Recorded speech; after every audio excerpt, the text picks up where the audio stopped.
Oke, halo semuanya. Ketemu lagi bareng gue Imbre di channel Cloud Engineering with Imbre.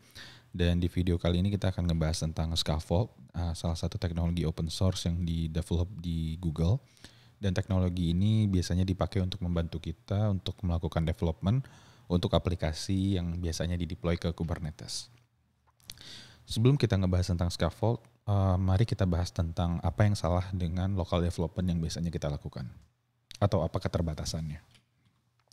Jadi ini adalah typical development workflow yang biasanya kita lakukan. Jadi kita melakukan development, kita implement feature, dan kemudian kita run automated test, dan kita juga build executable-nya. Kalau teman-teman develop Java, mungkin teman-teman pakai Maven atau Gradle. Kalau teman-teman pakai Go, biasanya teman-teman run Go run main.go dan seterusnya. Dan kemudian setelah binary-nya selesai atau executable-nya selesai, kita akan melakukan testing dengan menjalankan executable tadi. Kalau teman-teman buat API server, teman-teman biasanya pakai Postman untuk nge-call API-nya. Nah, semua proses itu terjadi di lokal. Setelah fiturnya selesai, teman-teman akan commit dan push codingannya ke Git repository, dan biasanya akan ada proses CI/CD yang dilakukan untuk mengautomasi proses deployment-nya. Jadi, kita akan run lagi automated testing-nya, kemudian kita build Docker image-nya, dan setelah image-nya ready, kita deploy ke Kubernetes. Nah, deployment-nya pun juga bisa pakai kubectl, Helm, Customize, dan lain-lain. Nah, dengan cara seperti ini sebenarnya ada kelebihan dan kekurangan. Kita mulai dari kelebihan dulu. Ketika kita develop di lokal, sebenarnya feedback yang kita dapatkan itu relatif lebih cepat. Teman-teman bisa tahu apakah dengan mengganti sebuah line of code, apakah itu bisa dapat memperbaiki atau memberikan hasil yang teman-teman perkirakan dalam waktu cepat. Jadi feedbacknya lebih instan. Dan kalau seandainya teman-teman juga melakukan debugging, teman-teman bisa pakai fitur IDE untuk ngecek apakah di breakpoint tertentu, teman-teman bisa inspect value-nya dan bagaimana behavior-nya. Dan teman-teman bisa observe itu semua. Tapi kekurangannya adalah kalau seandainya teman-teman mendevelop aplikasi untuk Kubernetes, artinya lokal komputer teman-teman itu tidak mirip sama sekali dengan tempat di mana aplikasinya dijalankan. Jadi ada banyak perbedaan fitur. Kalau di Kubernetes ada fitur mungkin bisa 10 replika, tapi di lokal mungkin kita nggak bisa deploy banyak-banyak karena keterbatasan resource dan lain-lain. Dan kalau seandainya aplikasi teman-teman butuh berbicara dengan microservice lain, mungkin ketika kita melakukan development di lokal, hal itu juga agak sulit. Karena mungkin aplikasi kita di lokal atau lokal komputer kita tidak punya akses atau connectivity ke service yang ingin kita gunakan.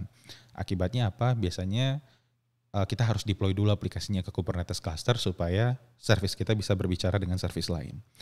Dan kalau seandainya teman-teman menggunakan fitur seperti config map atau secret atau HPA untuk auto scaling dan lain-lain, itu akan sangat sulit dites kalau teman-teman melakukan development-nya dari lokal. Nah, lalu apa yang terjadi? Biasanya yang terjadi adalah developer akan nge-push codingannya ke GitHub supaya CI/CD pipeline-nya ke-trigger. Dan kemudian ketika aplikasinya sudah di-deploy, barulah dilakukan lagi testing untuk memvalidasi apakah changes yang di-deploy tadi benar atau enggak. Permasalahannya adalah workflow seperti ini membutuhkan waktu yang cukup panjang. Artinya development cycle-nya itu cukup lama. Dan kita hampir sulit untuk mendapatkan feedback yang sifatnya instan. Jadi kita nggak bisa tahu dalam waktu cepat, artinya kita harus menunggu dan membuang-buang waktu untuk menunggu apakah hasilnya sesuai atau tidak. Dan selain itu, ketika aplikasi kita jalan di Kubernetes, mungkin akan sangat sulit untuk kita bisa melakukan live debugging dengan fitur-fitur IDE seperti breakpoint, step over, step into, dan lain-lain.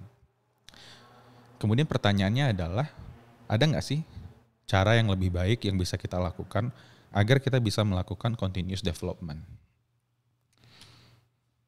Cara paling sederhana adalah dengan langsung mendeploy aplikasi kita dari lokal ke Kubernetes cluster. Jadi tanpa perlu men-trigger CI/CD pipeline, teman-teman bisa develop fitur, kemudian jalankan testingnya mungkin di lokal, dan kemudian build Docker image-nya, dan kemudian deploy langsung dari Kubernetes cluster. Dengan cara seperti ini, teman-teman nggak perlu menunggu CI/CD pipeline-nya selesai.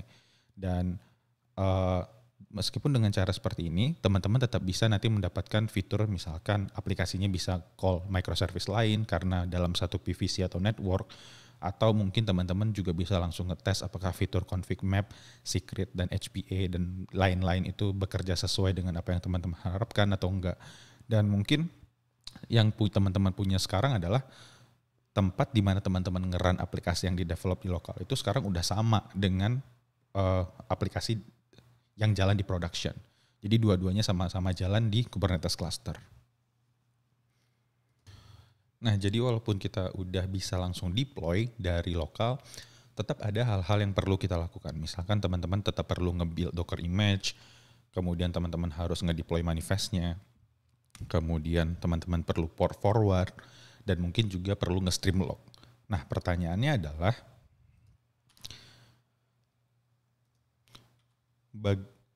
bagaimana caranya? Salah satu hal yang bisa kita lakukan adalah dengan membuat bash script.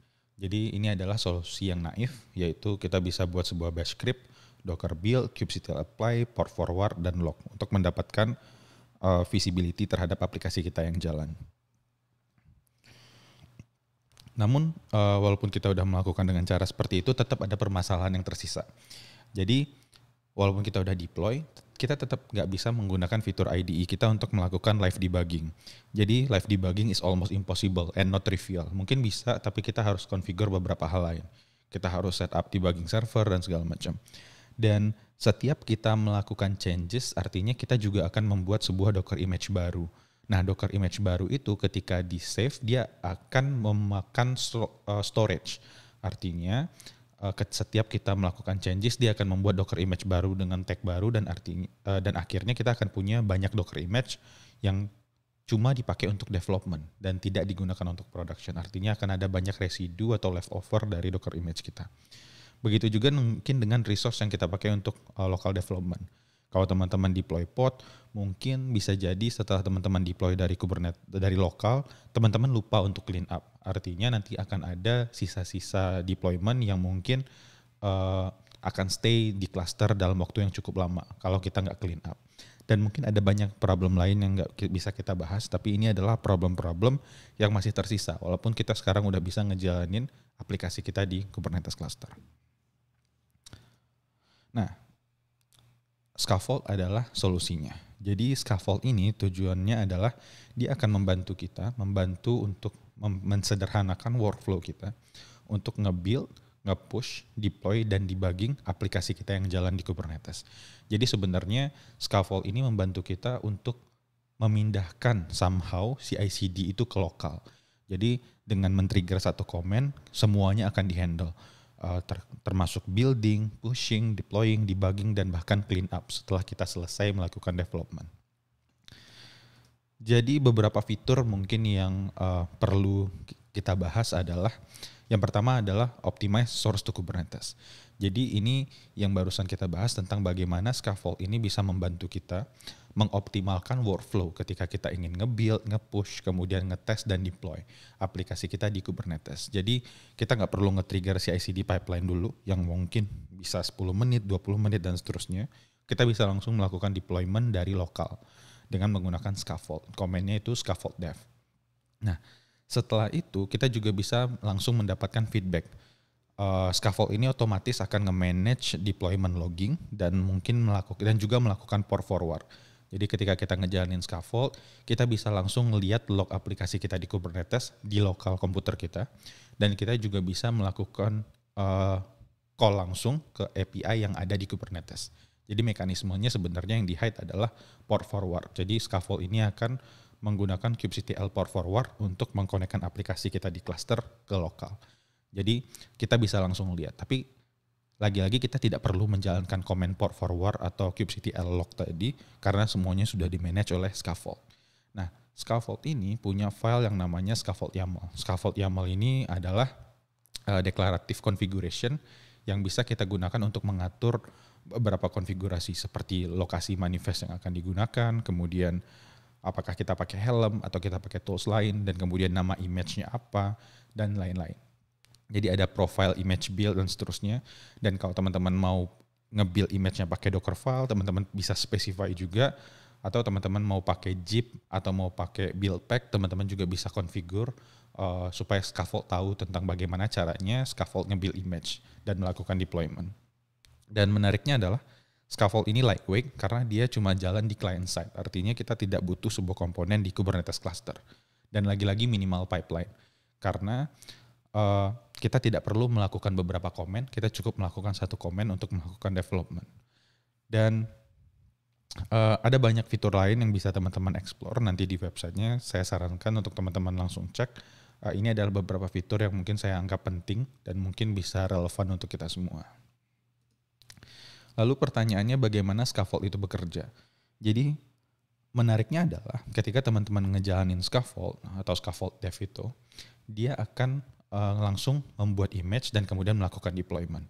Dan ketika ada perubahan di source code, dia bisa langsung ngedetect perubahan tersebut. Dan ketika dia ngedetect, dia akan langsung melakukan beberapa proses yang sama ketika dia ngedeploy pertama kali. Yaitu dia akan nge-build artifact, dalam hal ini Docker image, kemudian dia bisa melakukan tes terhadap container atau Docker image yang sudah dibuat, dan dia akan melakukan tagging. Jadi dia punya policy tagging sendiri yang mungkin juga bisa kita configure, dan dia akan nge-render manifest. Jadi teman-teman akan supply manifestnya. Kemudian manifest itu seperti deployment YAML, service YAML, dan lain-lain akan dideploy langsung oleh scaffold. Dan setelah dideploy, barulah scaffold akan melakukan tail lock dan forward port ke lokal supaya bisa kita tes. Setelah selesai, dia akan melakukan clean up image and resource untuk memastikan bahwa tidak ada residu yang tertinggal dari proses development kita. Nah, walaupun di sini sebenarnya dia bilang dia ngedetect source code changes, sebenarnya kita bisa configure scaffold untuk melakukan deployment on demand. Jadi kita nggak perlu khawatir setiap kita melakukan perubahan dan kita save, dia akan ngedeploy, kita bisa ganti konfigurasinya supaya kita ngedeploy on demand aja. Kita bisa melakukan hal-hal seperti itu.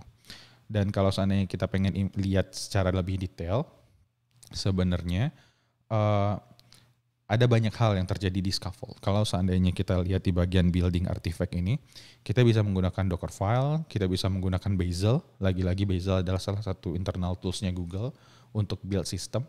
Dan kita juga bisa pakai Zip yang support Maven dan Gradle, dan kita bisa melakukan artifact build ini di berbagai tempat. Apakah itu di lokal komputer kita, apakah di cluster, dan atau bahkan di cloud seperti Google Cloud Build. Teman-teman juga bisa nge-trigger Google Cloud Build Pipeline langsung dengan menggunakan scaffold. Dan tes artifact ini sebenarnya dia bisa melakukan structure test untuk container. Mungkin teman-teman juga pengen melakukan security scanning dan lain-lain, itu juga bisa. Dan setelah dia selesai melakukan tes, dia akan melakukan artifact tagging. Biasanya Docker image itu selalu punya tag. Nah, dia akan melakukan ini dengan mekanisme-mekanisme yang juga bisa dikonfigur di scaffold YAML tadi. Nah, setelah image-nya selesai, image-nya akan di-push nanti supaya bisa dipakai untuk melakukan deployment. Teman-teman bisa pakai kubectl, Helm, dan Customize. Di demo nanti kita akan coba menggunakan kubectl dan Helm untuk melakukan deployment. Sementara itu kalau teman-teman pengen lihat scaffold YAML configuration-nya kurang lebih seperti ini. Dia adalah CRD juga, Kubernetes Custom Resource Definition. Namanya scaffold/v1 beta 15, terakhir saya cek itu udah 29. Dan kayaknya config, teman-teman bisa specify nama scaffoldnya. Biasanya kalau kita melakukan development lokal, mungkin masing-masing developer akan punya scaffold YAML sendiri-sendiri. Supaya mungkin jadi lebih unik aja ketika di-deploy. Di sini kita bisa kasih tahu scaffold YAML-nya bahwa kita ingin melakukan build untuk 2 image. Yang pertama adalah Leroy App dan satu lagi Leroy Web. Dan kita juga bisa specify registry-nya di sini dan specify juga konteksnya. Misalkan filenya itu ada di folder tertentu, teman-teman bisa configure itu juga. Dan di sini ada deploy kubectl, artinya dia akan melakukan deployment dengan menggunakan kubectl. Artinya teman-teman perlu specify manifest apa yang akan kita deploy. Dalam hal ini kita akan deploy manifest deployment YAML yang ada di Leroy App dan di Leroy Web.